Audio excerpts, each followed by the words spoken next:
With the fall of the VP Singh-led National Front, the stage was set for Chandrasekhar, a man who helped topple his predecessor's government.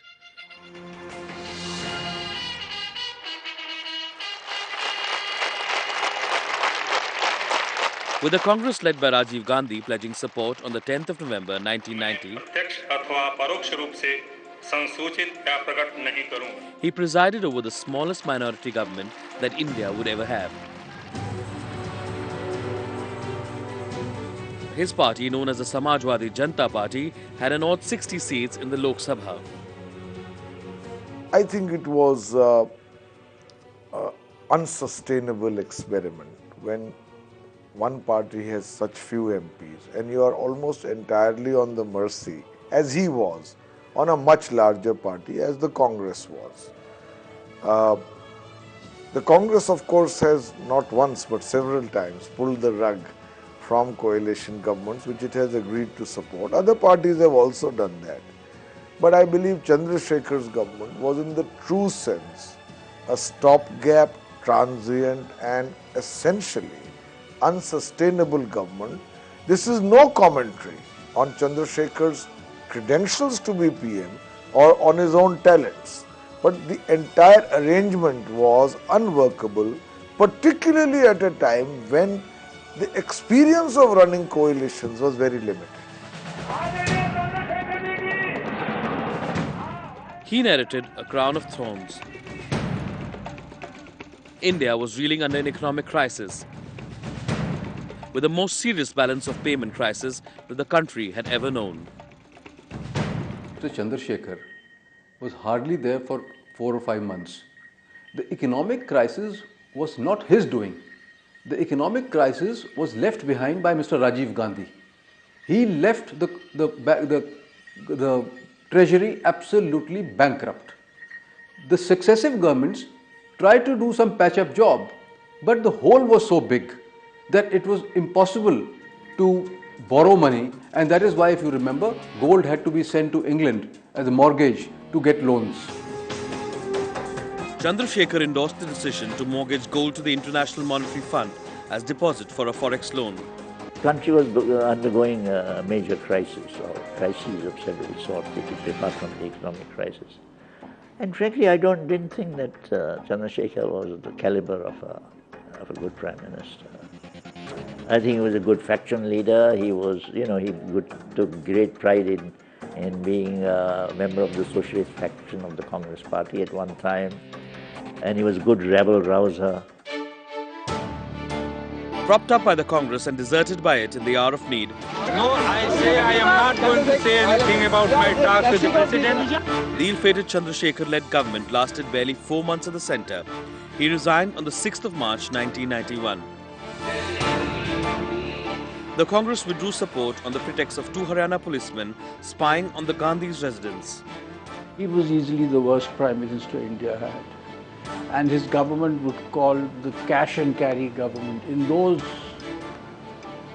6-7 months or 5 months, I think corruption was at its highest.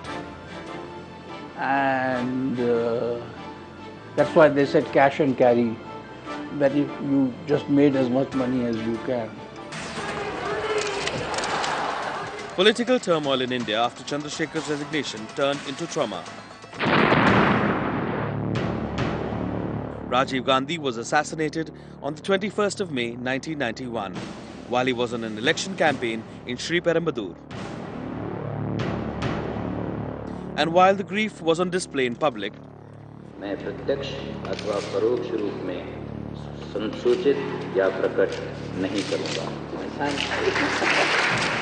from the shadows rose a man who was perhaps contemplating retirement from active politics, P.V. Narasimha Rao.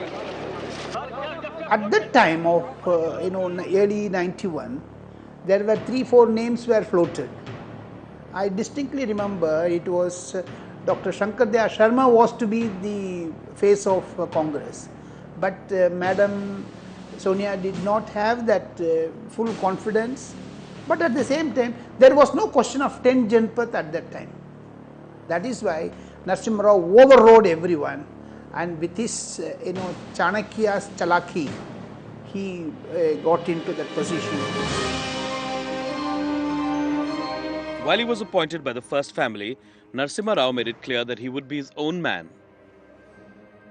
Narasimha Rao faced several challenges. Narasimha Rao did not have the flamboyance of Rajiv Gandhi. He was also perhaps the first Prime Minister to come from south of India, the south of the Vindhyas. Narasimha Rao also was the first Congress Prime Minister not to come from the Nehru-Gandhi family. He had to tread a very careful path between being with the first family of the Congress, which were the Gandhis, and also pursuing his own agenda.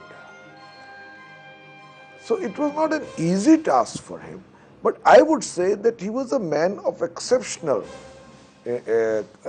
cerebral qualities. He was an intelligent man, and he had a mind which seemed impassive.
Economy was done by Mr. Narasimha Rao. The political work